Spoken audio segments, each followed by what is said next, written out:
Di situ dia melihat Bamargono ini sedang bercengkrama dengan seseorang, badannya tinggi tegap. Jadi dari busananya itu seperti busana kerajaan-kerajaan masa lalu. Begitu cahaya keunguan ini masuk dalam tubuh Shogun, Shogun itu seperti merasakan aura yang sangat dingin sekali.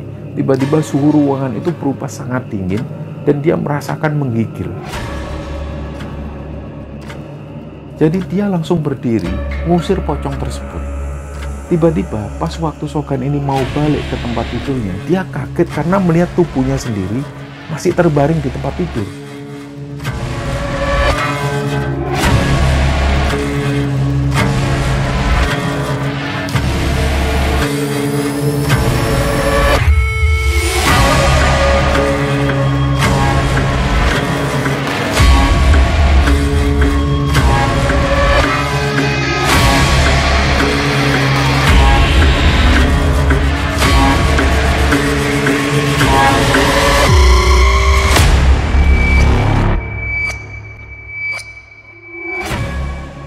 Bismillahirrahmanirrahim. Assalamualaikum warahmatullahi wabarakatuh.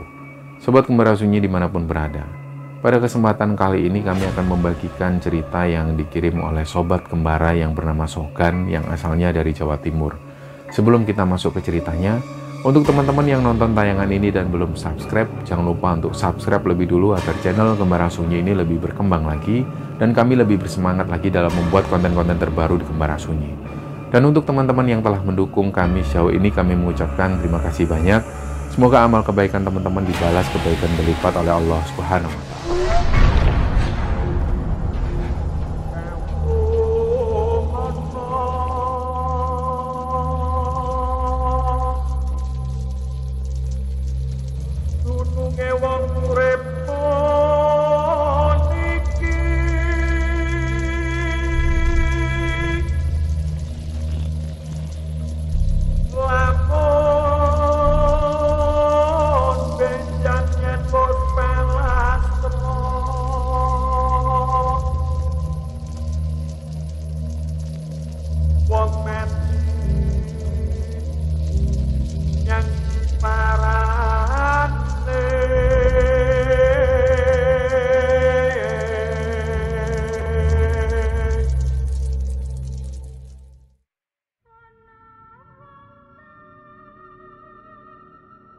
Cerita yang mau kami sampaikan di episode kali ini teman-teman, ceritanya dikirim oleh Sobat Kembara yang bernama Shogun. Jadi Shogun ini ingin menceritakan kejadian yang dulu pernah dialami oleh kakeknya, dan dia sendiri juga merupakan saksi hidup. Pada saat kakeknya itu masih hidup, dia juga pernah mengalami hal itu.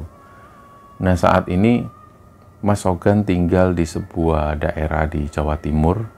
Usia beliau 47 tahun dan beliau sudah berumah tangga dan sudah mempunyai seorang putra. Dulu ketika beliau ini masih duduk di bangku SD, sampai beliau duduk di bangku SMA, beliau ini tinggal di sebuah desa di Jawa Timur. Lokasi desanya itu nggak jauh dari Trowulan. Jadi kalau teman-teman tahu di daerah Mojokerto ada situs bersejarah daerah Trowulan, di mana di sana masih banyak sekali peninggalan-peninggalan candi era Mojopahit. Disitulah Shogun dan keluarga tinggal. Jadi dia ini tinggalnya di sebuah desa di pelosok daerah Trowulan sana.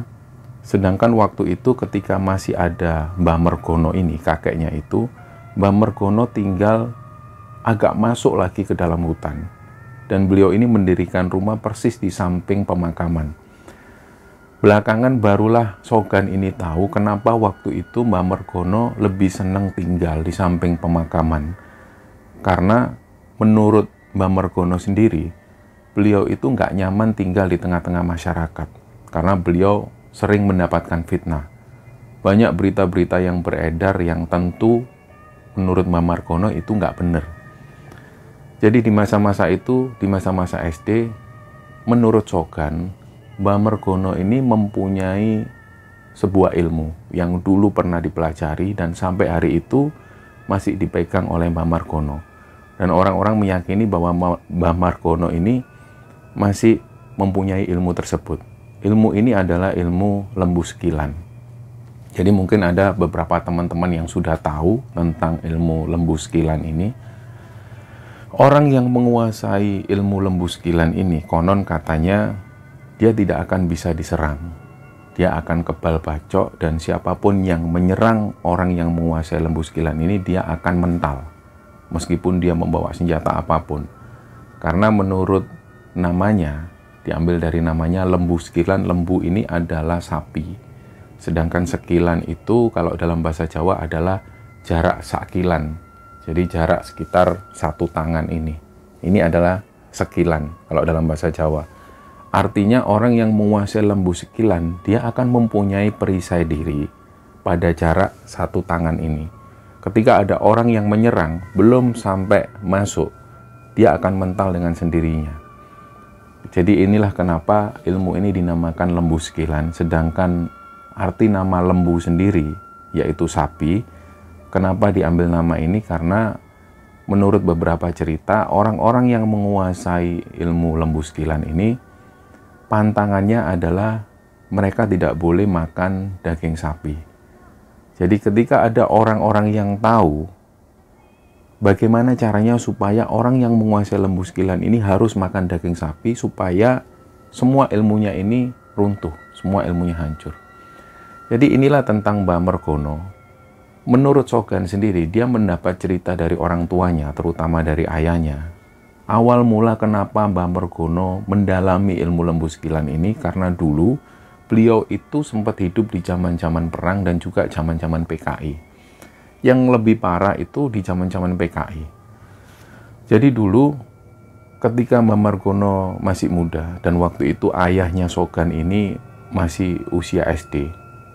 Ayahnya Sogan itu ingat betul, Mbah Mergono ini berteman dengan siapapun itu. Berteman dengan guru ngaji, berteman dengan ustadz, preman, bahkan beberapa anggota PKI. Jadi rumah Mbah Mergono itu sering didatengin orang-orang, termasuk dari kalangan-kalangan orang-orang PKI.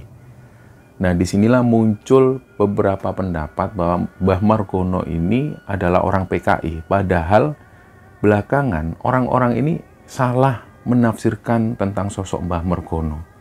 Dikarenakan Mbah Mergono sering bergaul dengan orang-orang PKI, akhirnya mereka mengartikan bahwa Mbah Mergono ini adalah orang PKI.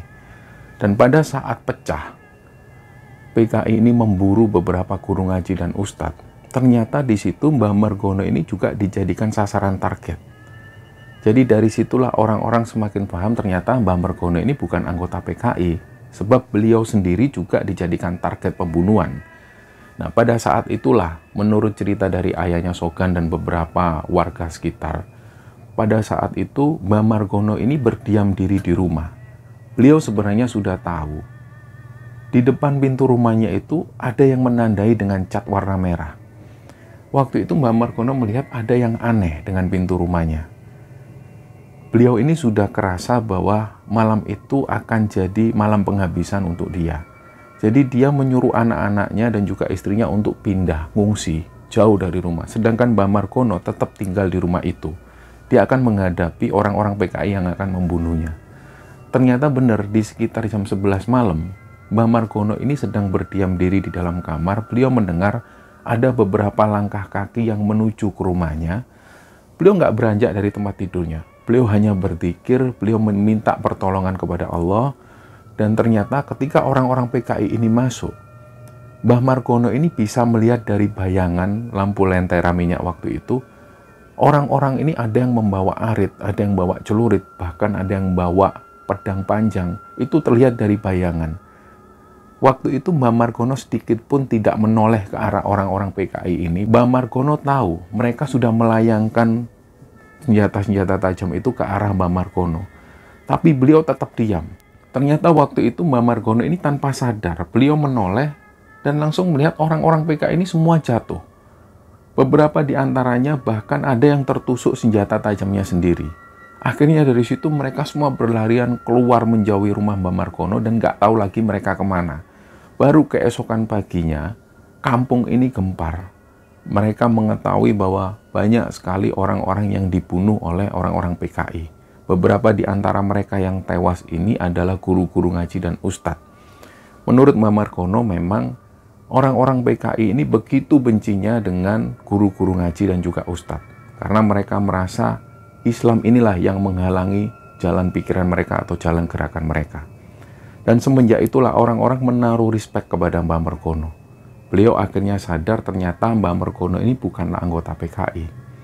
Nah, berjalannya waktu, ketika keadaan sudah mulai tenang, ketika keadaan sudah mulai kondusif dan berganti presiden, barulah warga di sana menjalani aktivitas seperti biasa.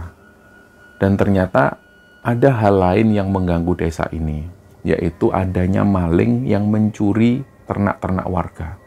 Dan setiap kali ada kambing maupun sapi yang dicuri, orang-orang ini selalu berjalan menuju ke rumah Mbah Mergono. Mereka ini menanyakan tentang siapa pencurinya kepada Mbah Mergono, seolah-olah Mbah Mergono ini tahu. Dan waktu itu, menurut keterangan dari bapaknya Sogan, Mbah Mergono ketika ditanya oleh orang-orang, mereka tanya siapa pencuri ini, Mbah Mergono itu tiba-tiba nyuruh ayahnya Sogan untuk ngambil ember. Ember ini disuruh ngisi air. Dan ember yang sudah terisi air itu diletakkan persis di depan Mbah Mergono, disaksikan orang-orang yang ada di sana. Mbah Mergono itu membacakan doa, terus beliau itu meniup air tersebut. Gak lama kemudian, boleh percaya atau enggak teman-teman, air yang sudah ada dalam ember ini tiba-tiba muncul wajah dari para pelaku pencurian ini. Dan semua orang itu ngelihat, loh ternyata yang mencuri ini adalah tetangga desa sebelah. Dan orang-orang tahu persis wajah-wajah mereka ini. Nah, tanpa dikomando oleh Mbah Mergono, orang-orang ini langsung beranjak dari tempat duduknya. Yang mau mereka lakukan, mereka ini menuju ke desa sebelah untuk menangkap pencuri tersebut. Sedangkan waktu itu, Mbah Mergono sempat bilang ke orang-orang ini, "Sik toh, jangan buru-buru seperti itu. Nggak boleh kalian menuduh seperti itu. Ini belum tentu benar. Aku pun juga belum tentu benar. Ini cuma petunjuk." Sedangkan orang-orang ini sudah nggak mau ambil pusing. Mungkin waktu itu mereka-mereka ini sudah dalam amarah. Mereka nggak terima ternak-ternak mereka ini dicuri. Akhirnya tanpa menuruti kata-kata dari Mbah Mergono, mereka langsung beranjak dari tempat duduknya, ambil senjata tajam dan menuju ke desa sebelah. Langsung menangkap pencuri tersebut. Ternyata pada saat ada di desa sebelah itu, para pencuri ini, mereka itu nggak mengaku awalnya. Tahu dari mana kalian aku yang nyuri? Nah, mereka bilang, ini dari Mbah Mergono. Mbah Mergono itu sudah menunjukkan wajah kalian. Dalam ember itu ada air dan muncul wajah-wajah kalian. Tentu para pencuri ini nggak percaya. Kalian kok percaya seperti itu? Harusnya kan ada bukti. Mana buktinya? Kambing mana yang tak curi? Sapinya mana yang tak curi? Nggak ada. Nah, orang-orang ini sudah nggak mau tahu. Pokoknya kamu ikut. Jadi ada 3 pelaku yang ditangkap oleh warga, diamankan, dibawa ke kantor polisi. Ketika ada di kantor kepolisian, tentu polisi menanyakan, ini atas dasar apa kalian menangkap 3 orang ini? Buktinya mana? Sedangkan orang-orang ini tetap ngotot bahwa ini kami mendapat petunjuk dari Mbah Mergono, dari ember yang berisi air. Tentu waktu itu pihak kepolisian nggak percaya. Jangan seperti itu, nggak bisa seperti itu membawa pencuri, harus ada bukti. Dan nggak lama setelah itu, sebelum pencuri ini dibebaskan, barulah ada beberapa orang yang mengatakan, mereka ini teriak-teriak dari luar kantor polisi. Wah, metu, iku wedhus ambek sapi ini wis ketemu. Nah, mereka ini langsung keluar semua, mereka kaget. Ternyata sapi dan kambing yang sudah mereka curi ini diletakkan jauh dari desa. Dibuatkan kandang khusus dan diletakkan di sana. Ada anak-anak kecil yang waktu itu bermain-main di sekitar area sana dan ngasih makan kambing dan sapi tersebut. Ketika ada para petani yang curiga, mereka menanyakan kok tiba-tiba ada kandang di tengah sawah seperti ini. Ini kandang siapa? Ini sapi siapa? Mulailah berita ini merebak dan warga jadi tahu akhirnya bahwa kandang ini dibuat pada malam itu khusus untuk mengasingkan ternak-ternak curian tersebut. Dari situlah akhirnya pihak kepolisian menuju ke sana, dicek langsung di lokasi, dan akhirnya dari pihak kepolisian ini meyakini bahwa 3 orang ini adalah pelaku pencurian, dan di sana ada barang buktinya. Akhirnya mereka pun ditangkap. Mulai sejak itulah, nama Mbah Mergono ini mulai dikenal, bahkan di luar desa. Ketika ada orang bermasalah, mereka akan menuju ke rumah Mbah Mergono. Sedangkan waktu itu menurut ayahnya Sogan, Mbah Mergono sendiri ini nggak mau diperlakukan seperti itu. Beliau menyenangi kesendirian, beliau suka dengan kesendirian. Dan ada satu masa di mana Mbah Mergono ini dijadikan fitnah. Waktu itu ada beberapa orang dari kota. Mereka ini datang naik mobil mewah waktu itu, di sekitaran tahun 80-an. Mereka berhenti persis di depan rumah Mbah Mergono, dan sepasang suami istri ini turun langsung masuk ke rumah Mbah Mergono. Mereka sendiri awalnya nggak tahu apa tujuan dari orang kota ini menuju ke rumah Mbah Mergono. Waktu itu masyarakat berpikir mungkin mereka ini mau minta petunjuk ke Mbah Mergono. Mungkin ada barang-barang mereka yang hilang. Ternyata belakangan barulah masyarakat ini menyimpulkan sendiri bahwa kedatangan orang kota pada waktu itu ke rumah Mbah Mergono ini untuk mengirimkan santet. Dan berita ini sebenarnya belum bisa dibuktikan. Ini hanya persepsi masyarakat, ini hanya klaim masyarakat pada waktu itu. Nah, ternyata setelah kejadian beberapa orang kota datang ke rumah Mbah Mergono itu, orang-orang jadi berpikiran Mbah Mergono ini adalah tukang santet. Dari situlah fitnah ini merebak, Mbah Mergono mulai nggak nyaman tinggal di sana. Beliau memutuskan membangun rumahnya persis di samping pemakaman, jauh dari keramaian penduduk. Mulai sejak itulah Mbah Mergono tinggal sendirian di sana. Jadi waktu itu Sogan sendiri mengaku dia nggak terlalu dekat dengan Mbah Mergono. Jadi yang dilakukan Sogan di masa-masa kecil sampai SMP itu, dia hanya beberapa kali menuju ke rumah Mbah Mergono untuk mengantarkan makanan. Sedangkan Sogan sendiri tahu, neneknya Sogan sendiri ini sudah lama pergi dari rumah. Menurut keterangan ayahnya Sogan, neneknya Sogan ini nggak kerasan tinggal dengan Mbah Mergono karena beliau itu orangnya semakin lama semakin aneh semenjak beliau mempunyai ilmu lembu sekilan ini. Jadi yang dilakukan Mbah Mergono, beliau ini jarang ada di rumah. Semenjak beliau tinggal di samping pemakaman itu, beliau lebih sering tidur di samping makam. Beliau menggelar tikar dan tidur di samping makam itu semalaman suntuk. Menurut Mbah Mergono, beliau merasa nyaman tinggal di sana. Nah, sampai pada satu ketika, Sogan ini duduk di bangku SMA. Dan kebetulan ada teman Sogan ini yang punya masalah. Dia itu kehilangan barang berharganya di rumah.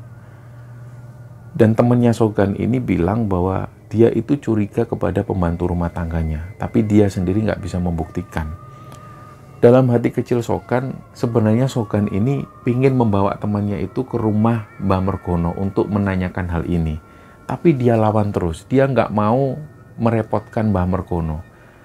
Dan pada satu ketika, temannya ini benar-benar dalam kesusahan. Jadi beberapa hari dia kepikiran terus. Karena di dalam barang-barang yang hilang itu, ini ada modal usaha dari keluarganya. Dan waktu itu temannya ini sering curhat ke Sogan. Jadi Sogan merasa iba juga. Akhirnya mau nggak mau, Sogan membawa temannya ini ke rumah Mbah Mergono. Begitu pertama kali datang ke sana, Mbah Mergono ini sedang tidak ada di rumah. Nah, Sogan bilang ke temannya, sudah tunggu sini dulu ya. Memang mbahku itu kayak gini. Dia itu jarang di rumah, tunggu ya. Setelah ditunggu sampai sore hari, Mbah Mergono belum juga pulang ke rumah. Dan akhirnya di malam hari itu di sekitaran jam 7:30 malam, dari kejauhan ada orang yang jalan dari dalam hutan. Melewati pemakaman, beliau membawa obor sendirian di tengah malam. Disitulah Sogan yakin lah ini Mbah Mergono. Karena beliau senang menyendiri. Temannya waktu itu dengan sabar menunggu. Dan ketika Sogan bilang, lah itu mbahku. Temannya ini senang banget. Begitu Mbah Mergono ini datang, Mbah Mergono langsung tanya ke Sogan, "Dole, kowe ning kene wis suwe? Kamu sudah lama di sini. Kok ndak ngomong sebelumnya kalau mau ke sini?" "Iya mbah, ini ndadak mbah. Ini loh mbah, ada temanku yang kesusahan. Barang-barang berharganya itu hilang di rumah. Dan barang-barang berharganya ini, beberapa di antaranya itu akan dijadikan modal usaha untuk keluarganya. Ini hilang semua. Temanku ini curiga sama pembantu rumah tangganya." "Loh, lah kok kesini minta tolong sama mbah? Mbah ini bisa apa?" "Ayolah mbah, minta tolong mbah." Karena Sogan tahu cerita dari orang-orang, Mbah Mergono pernah menolong orang untuk mencari pelaku pencurian. Waktu itu Mbah Mergono duduk, beliau minum lebih dulu, dan gak lama kemudian beliau ini ngelinting rokoknya. Setelah beliau ngelinting rokok, beliau hisap rokoknya itu dalam-dalam, belum ngomong apapun. Sedangkan Sogan dan temannya ini masih diam, nunggu pembicaraan dari Mamerkono. Setelah rokok ini habis, beliau ngelinting lagi rokok selanjutnya. Dan beliau hisap lagi dalam-dalam, menikmati rokoknya itu. Baru habis 2 batang, barulah Mamerkono ini bilang ke Sogan, "Wis kono leh, kamu ambil ember sama air." Sogan inget dulu ayahnya Sogan pernah disuruh seperti ini oleh Mamerkono. Akhirnya Sogan ambil ember dan ambil air, diletakkan persis di depan Mamerkono. Barulah Mamerkono itu membacakan sesuatu dan beliau menyulut rokoknya lagi dan asap rokok itu ditiupkan di ember yang berisi air itu. Setelah itu, Sogan ini menanti-nanti apakah benar ada wajah pencuri di sana. Ternyata setelah ditunggu hampir 2 menit sampai bahkan 5 menit, Sogan sendiri nggak bisa melihat wajah pelaku di dalam ember tersebut. Ternyata tiba-tiba temannya Sogan ini kaget. "Loh, ini kan Pak Surip." Nah, Sogan ini noleh kanan kiri, dikiranya ada orang yang datang. Ternyata temannya itu ngelihat ke arah ember. Padahal Sogan sendiri gak bisa melihat, gak ada apapun di dalam ember tersebut. Terus Sogan tanya ke temannya, "Loh, memangnya kamu lihat apa?" "Ini aku lihat Pak Surip, ini sopirku. Sopir kepercayaan bapakku dari waktu aku kecil. Ini Pak Surip, masa Pak Surip pencurinya?" Nah, akhirnya Mamerkono bilang, "Le, ojo kesusu, jangan terlalu buru-buru. Mbak ini cuma bantu, coba dipastikan lagi. Kamu nanti tanya betul-betul, kalau dia nggak mengaku, ya kamu nggak boleh nuduh beliau ini pencuri." Akhirnya setelah itu, temannya Sogan ini nggak buru-buru pulang. Beliau menghabiskan malam di sana sampai kemudian temannya ini minta nginep di rumah Mamerkono. Waktu itu Mamerkono bilang, "Loh, kamu kok tiba-tiba pengen nginep di sini, kenapa? Wong Sogan sendiri aja ndak pernah tidur di sini." Karena Sogan katanya takut. Rumah Mbak ini di samping makam persis. Apa kamu ndak takut? Nah, waktu itu teman Sogan ini mengaku dia nggak takut. Dia merasa nyaman di rumah Mamerkono. Akhirnya mau nggak mau, Sogan pun menemani temannya itu tidur di rumah Mamerkono. Hal ini adalah hal yang pertama kali dilakukan oleh Sogan. Tidur untuk pertama kalinya di rumah Mamerkono. Malam itu mereka menggelar tikar. Jadi di rumah Mamerkono itu nggak ada perabotan-perabotan yang mewah. Hanya ada amben. Amben itu adalah tempat yang dibuat dari kayu, digunakan untuk tidur, digunakan untuk meja makan oleh Mamerkono. Semua dilakukan di sana. Jadi mereka menggelar tikar di sana, sedangkan Mamerkono lebih memilih tidur di dalam. Di dalam ada amben lagi agak kecil. Nah, pada saat itulah Sogan ini tidur. Dalam tidurnya itu tiba-tiba dia mimpi. Mimpinya ini aneh, karena dia mimpi ada di dalam rumah Mamerkono. Sedangkan di dalam rumah Mamerkono itu sangat ramai banyak orang. Jadi ada orang-orang yang duduk-duduk, ada yang ngobrol bercengkrama satu sama lain. Sogan waktu itu bangun, dia heran. Dia sempat ngelihat temennya yang lagi tidur itu. Dan di samping temennya ada sepasang suami istri yang duduk-duduk dan bercengkrama. Dan gak jauh dari sana, Sogan juga melihat ada orang yang mondar-mandir keluar masuk rumah Mamerkono. Waktu itu Sogan sendiri gak melihat keberadaan dari Mamerkono. Dia pun turun. Dia tahu bahwa itu adalah mimpi. Tapi kenapa mimpinya ada di dalam rumah Mamerkono dan kenapa kok rumah Mamerkono ini rame? Dia masuk ke dalam. Di situ dia melihat Mamerkono ini sedang bercengkrama dengan seseorang, badannya tinggi tegap. Jadi dari busananya itu seperti busana kerajaan-kerajaan masa lalu. Sogan ini ingat pernah melihat buku dan pernah melihat gambar ada orang yang berpenampilan seperti ini. Jadi orang ini tinggi tegap. Beliau pakai selendang, beliau pakai semacam gelang yang diletakkan di bagian tangannya yang semuanya itu terbuat dari emas. Begitu Sogan ini ngelihat, orang ini kok berwibawa sekali. Selama ini kok Sogan sendiri ini nggak pernah melihat sosok beliau. Ini siapa? Dan terlihat bahwa di situ Mamerkono ini sangat akrab sekali ngobrol bersama beliau. Sogan sendiri ini nggak berani menyapa Mamerkono. Jadi dia membiarkan hal itu dan dia kembali lagi ke depan. Akhirnya dia melanjutkan tidur. Dan tidur waktu itu dia cuma sebentar, dia sudah dibangunkan oleh Mbah Merkono. Ayo pagi, sudah pagi ini, sarapan dulu habis itu berangkat sekolah. Ayo Le. Dia bangun dan temannya pun bangun, mereka sarapan nasi jagung bareng. Setelah itu mereka berangkat ke sekolah. Waktu itu Sogan belum sempat menanyakan lebih lanjut tentang mimpinya itu. Barulah ketika pulang dari sekolah, dia menuju ke rumah Mbah Merkono. Mbah Merkono ada di rumah kebetulan waktu itu. Dia tanya, "Mbah, semalam Sogan pas tidur sini, Sogan itu mimpi. Di rumah Mbak ini rame banget, banyak orang. Terus waktu Sogan masuk ke dalam, Sogan melihat Mbah Merkono ini ngobrol sama seseorang. Orangnya itu tegap, berwibawa, karismatik sekali, dan pakai perhiasan banyak banget, pakai selendang. Itu siapa?" Nah, Mbah Merkono ini cuma ketawa. "Kamu itu aneh-aneh aja. Namanya juga mimpi. Kan itu mimpimu. Kok tanya ke Mbah?" Terus Sogan ini masih ngejar terus. "Enggak Mbah, ini mimpiku ini aneh. Sebelum-sebelumnya aku enggak pernah mimpi seperti ini." "Mbah, sebenarnya Mbah Merkono ini ngobrol sama siapa? Karena mimpi itu kayak nyata." "Ya wis, namanya juga mimpi Le. Kamu enggak usah terlalu percaya, enggak usah terlalu kepikiran. Mbah sendiri juga enggak tahu wong yang mimpi ini kamu. Mbah enggak tahu, sudah kamu pulang." Akhirnya Sogan ini disuruh pulang. Dia masih enggak tahu tentang mimpi itu, sebenarnya sosok itu siapa. Tapi Sogan sendiri yakin, Mbah Merkono ini pasti tahu siapa sosok itu. Tapi Mbah Merkono enggak mau terus terang. Nah, beberapa hari setelah itu, temannya Sogan ini ngasih informasi. Dia bilang bahwa ternyata benar.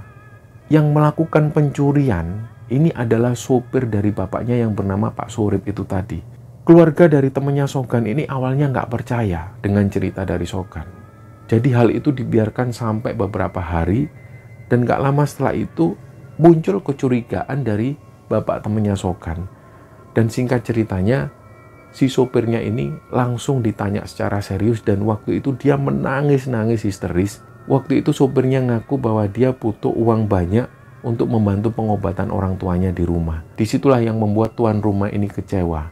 Mereka sempat bilang ke sopirnya, harusnya waktu itu bisa dibicarakan. Kenapa kok harus sampai mencuri?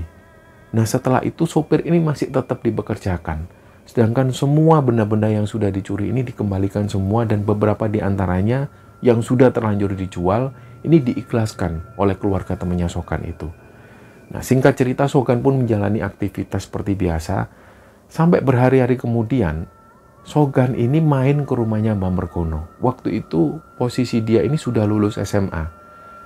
Dia main ke rumah Mbah Merkono, dia bilang dia mau kerja ke luar negeri. Sogan ini sengaja minta restu ke Mbah Merkono.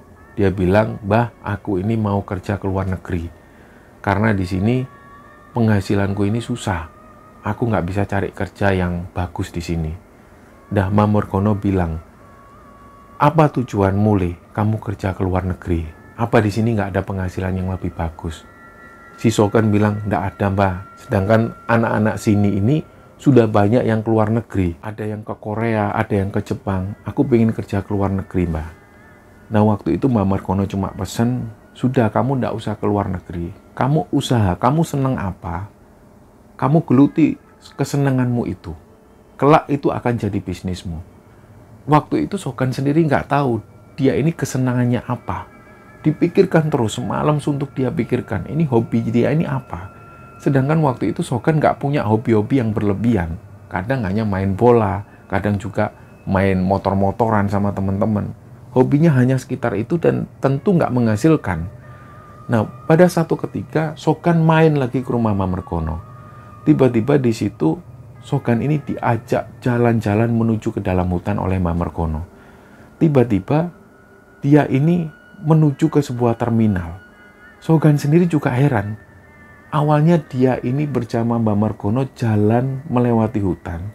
Tiba-tiba dia ada dalam perkampungan dan langsung tiba di sebuah terminal. Sesampainya di terminal, Mbah Merkono ini ngajak Sogan menuju ke sebuah tempat. Jadi total dia ini sudah oper 3 transportasi. Sampailah dia di sebuah tempat. Belakangan barulah Sogan ini tahu setelah beberapa tahun kemudian bahwa waktu itu Mbah Merkono ini ngajak Sogan ke sebuah gunung. gunung ini adalah Gunung Arjuno via Purwosari. Waktu itu Sogan nggak tahu ini gunung apa dan kenapa Mbah Mergono ngajak ke sana. Begitu dia naik pertama kali, dia melihat di situ ada situs bangunan bersejarah. Di situ Mbah Mergono ini masuk ke dalam, Sogan hanya nunggu di luar. Dan beliau ini nggak bawa apa-apa, nggak bawa tenda, nggak bawa apapun.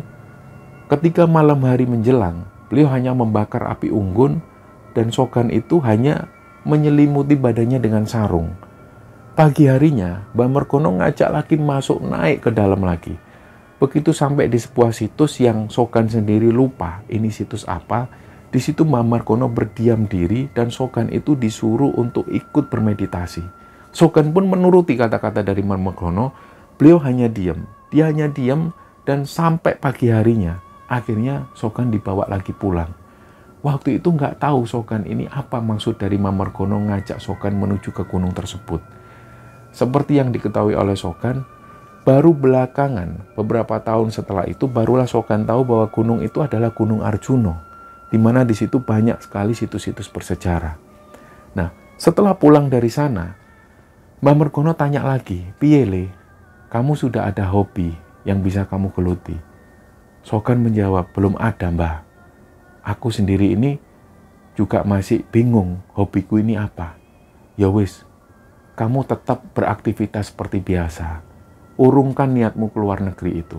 Kamu tetap aja di sini." Nah, sambil menunggu waktu, Sogan ini berpikiran, gak jauh dari rumahnya itu ada sebuah kawasan industri. Yang waktu itu ada satu pabrik ini yang membuka lowongan untuk security. Jadi yang ada di pikiran Sogan, sambil dia menunggu dia mau bisnis apa, dia mau melamar jadi security di sana. Nah, begitu pertama kali jadi security, dia belum cerita ke Mbah Mergono. Baru sekitar 2 minggu berjalan, dia sempat ketemu dengan Mbah Mergono, dia bilang ke mbahnya itu, "Mbah, aku sekarang jadi tim keamanan, jadi security di pabrik yang ada di sana." "Oh ya wes le, kowe sing hati-hati, kamu yang hati-hati.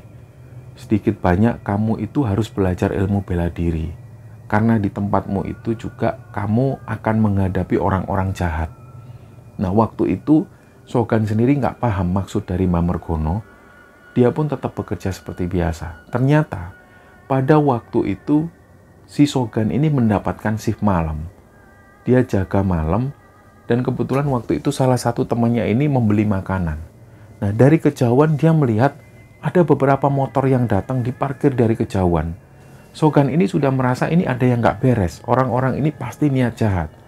Ternyata Sogan melihat dari kejauhan, 4 orang ini jalan mendekat ke arah Sogan. Mereka semua ini bawa senjata. Disitulah Sogan langsung menghubungi temannya. Belum sempat teman-temannya ini datang, 4 orang ini sudah semakin berlari menuju ke arah Sogan. Sogan sendiri nggak tahu harus ngapain. Dia ambil senjata pentungan itu dan dia berusaha melawan 4 orang ini. Karena Sogan tahu 4 orang ini pasti mau mencuri. Dan di situ 2 orang ini sudah mulai melayangkan senjatanya ke arah Sogan. Sogan ini hanya bisa mengelak dengan tangannya. Dia nggak berpikir panjang, dia hanya bisa menyelamatkan diri dan dia mengelak dengan tangannya waktu itu. Nggak lama kemudian 2 orang temannya ini datang. 2 orang teman Sogan ini datang langsung teriak-teriak dari kejauhan dan mereka ini berusaha membantu Sogan. Setelah itulah baru orang-orang yang mau mencuri ini semua kocar-kacir, mereka semua berlarian dan mengurungkan niatnya. Dan setelah itu, hal ini dilaporkan ke pihak kepolisian. Jadi nggak lama setelah itu, pihak kepolisian datang dan banyak warga dari sana ini juga datang ke sana melihat kondisi Sogan. Waktu itu teman-temannya ini juga heran melihat kondisi Sogan. Sedikit pun badan dari Sogan ini nggak ada yang lecet. Nah, Sogan sendiri juga heran. Ketika ditanya oleh teman-temannya, "Kamu tadi ini bawa senjata apa?" Dia bilang, "Aku nggak bawa senjata apa-apa, aku cuma ngelak dengan tanganku." Lah, teman-temannya bilang gak masuk akal. Karena mereka tahu pencuri-pencuri ini bawa senjata tajam semua. Kenapa kok Sogan ini sama sekali gak terkena sabetan? Nah, Sogan sendiri gak paham tentang itu. Barulah keesokan harinya, dia ini didatengin oleh Mbah Mergono. Mbah Mergono ini mendengar cerita tentang Sogan yang diserang oleh beberapa pencuri. Beliau tanya, "Le, katanya kamu kemarin itu diserang orang-orang jahat ya?" "Enggak, Mbah. Tapi alhamdulillah gak ada yang lecet kok, Mbah." "Oh ya wis, syukur alhamdulillah nek kamu gak lecet." Yang penting kamu harus yakin dan percaya bahwa kamu itu ada yang melindungi. Shogun sendiri waktu itu nggak tahu maksud kata-kata dari Mbah Mergono ini apa, siapa yang melindungi. Dan beberapa waktu setelah itu, Shogun ini mimpi. Dia berada dalam satu ruangan dan ada cahaya yang berwarna keungu-unguan. Cahaya ini mondar-mandir, melayang ke sana kemari dan sampai mendekat ke arah Shogun. Seolah-olah cahaya keungu-unguan ini mau masuk ke arah tubuh Shogun, tapi Shogun menolak. Nah, keesokan harinya barulah dia cerita ke Mbah Mergono. Dia bilang, "Mbah, aku mimpi ada cahaya keunguan yang mendekat ke aku kayak seolah dia mau masuk." Mbah Mergono bilang, "Yang begitu-gitu itu baik, itu bagus. Kamu terima aja." Nah, singkat cerita, beberapa waktu setelah itu, Shogun ini masih menjalani aktivitas seperti biasa. Dia masih kerja sebagai security. Dan menginjak usia 25 tahun, Mbah Mergono ini mulai sakit-sakitan. Beliau sakit di rumah itu hampir 6 bulan lebih. Dan mendekati ajal Mbah Mergono, Shogun itu mimpi lagi. Dia ngelihat ada cahaya keungu-unguan. Tapi karena waktu itu dia ingat kata-kata dari Mbah Mergono bahwa cahaya keunguan ini adalah cahaya yang bagus, kata Mbah Mergono. Dia pun membiarkan cahaya itu masuk. Begitu cahaya keunguan ini masuk dalam tubuh Shogun, Shogun itu seperti merasakan aura yang sangat dingin sekali. Tiba-tiba suhu ruangan itu berubah sangat dingin dan dia merasakan menggigil. Sampai-sampai waktu itu dia nggak bisa menahan rasa dinginnya dan dia kebangun. Begitu Shogun ini kebangun, di depan itu dia melihat sudah banyak orang-orang yang ramai sekali. Shogun pun langsung menuju keluar rumah karena waktu itu dia jaga shift malam dan waktu itu dia masih ngantuk. Dia ini sambil nahan rasa ngantuknya, dia tanya ke bapaknya, "Pak, ada apa, Pak?" "Le, ayo le, ke rumah Mbah Mergono le. Mbah Mergono sudah tidak ada. Mbah Mergono sudah dipundhut." Kagetlah waktu itu Shogun, langsung menuju ke rumah Mbah Mergono. Singkat cerita, Mbah Mergono ini ternyata ditemukan dalam keadaan meninggal di rumahnya. Dan setelah itu, Mbah Mergono dimakamkan di sana. Setelah meninggalnya Mbah Mergono, hampir setiap malam, Shogun ini selalu mimpi bertemu sosok Mbah Mergono. Dan Mbah Mergono ini selalu bilang ke Shogun, "Le, sing hati-hati. Kamu itu punya sesuatu dalam dirimu. Sesuatu yang tak wariskan ke kamu harus jaga betul. Kalau kamu tidak bisa menjaga ilmu ini dengan baik, yang terjadi kamu akan gila atau kamu akan meninggal." Inilah yang selalu dipesankan oleh Mbah Mergono dalam mimpinya. Dan menurut Shogun, mimpi ini adalah sangat aneh. Karena mimpi ini terjadi hampir setiap malam. Sampai di hari ke-12, Shogun mengalami mimpi yang sama. Dan di hari ke-12 itulah, Shogun ini sempat berbincang dengan Mbah Mergono. Ketika Mbah Mergono pesan seperti itu, Shogun bilang, "Nggih Mbah, kalau aku ndak kuat, aku boleh nggak Mbah melepas ilmu ini?" Mbah Mergono cuma senyum dalam mimpinya itu. Setelah itu, Mbah Mergono nggak pernah lagi datang ke mimpi Shogun. Nah, pada satu ketika, di usia Shogun yang ke-30 tahun, dia kerja di sebuah pabrik yang ada di sana. Dan waktu itu, dia ini kebingungan. Gak tahu kenapa waktu itu dia gelisah benar.